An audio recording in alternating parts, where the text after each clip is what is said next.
3 punkti lahutamas neid tiitlikaitsjast koha võrra kõrgemal olevast Infonetist. Võtad ritta, surud kätte ja hakkad kohe mängima, vaid tuleb enne plats puhtaks ka teha segavatest asjadest, aga nüüd see tehtud.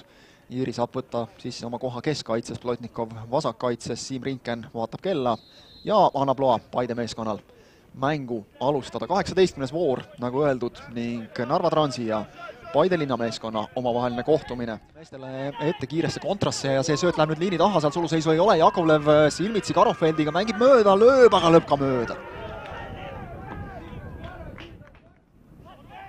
Siis sealt jah, kuskilt võiks see uus mängupaik leiduda Pintšukile, aga see tähendab jällegi seda, et üks mees puudu, kui siit tuleb hea löök ja Poljakov näitab jälle, et andke mulle ainult palli ette.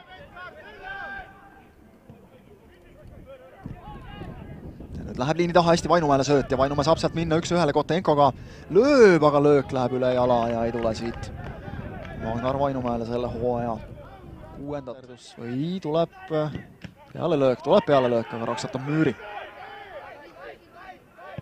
Sinilaid laseb palli uuesti karistusalasse ja seal nüüd Kotenko, vanameister Nail võetakse nüüd keskel maha, aga kuna pall on Jakovlevi jala peal, siis Jakovlev tuleb ja tuleb veel. Ja jätab nüüd löögiks ja läheb sealt Karofeldi sõrmede kaudu latti see Dunjovi purakas ette võtmas ja hästi keerutab ning pikemad poisid paneb sõlme ja siin on nüüd pall lahti ja siin on 1-0. Ja saab lõpuks Trans kätte selle, mida nad jahtisid terve esimese poolaja ja kas on see jälle Dmitri Kovb, kes sealt ära lööb, kui me nüüd ka pihta saaks sellele mehele, kes sealt lõi. Siis oleks vahva, aga tundus, et Kovb see oli ja siin tuleb ka nüüd kaart vist selle eest, sest et mees käis seal tribüüni peal ära korraks. Selle eest justkui võiks anda. Kiidron siis lõi esimese Sepa staadionil, kui siit on nüüd kohe võimalus tekkimas Paide linnameeskonnal. Järva mängib ennast löögile ja lööb sealt ära 1-1.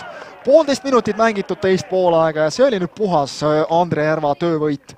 Kaitset ära suruda, pöörata sealt ja lüüa nii, et Kotenko kätte ei saa ning kohe 1,5 minutit mängitud ja lööb Paide tagasi, kui esimese poolaja lõpus sai Trans hea emotsiooni üles, siis nüüd siit kohe teine poolaega algab Paidele väga hästi. 1-1 tablool ja tuleb pall värava alla, sealt lüüakse klaariks Valge.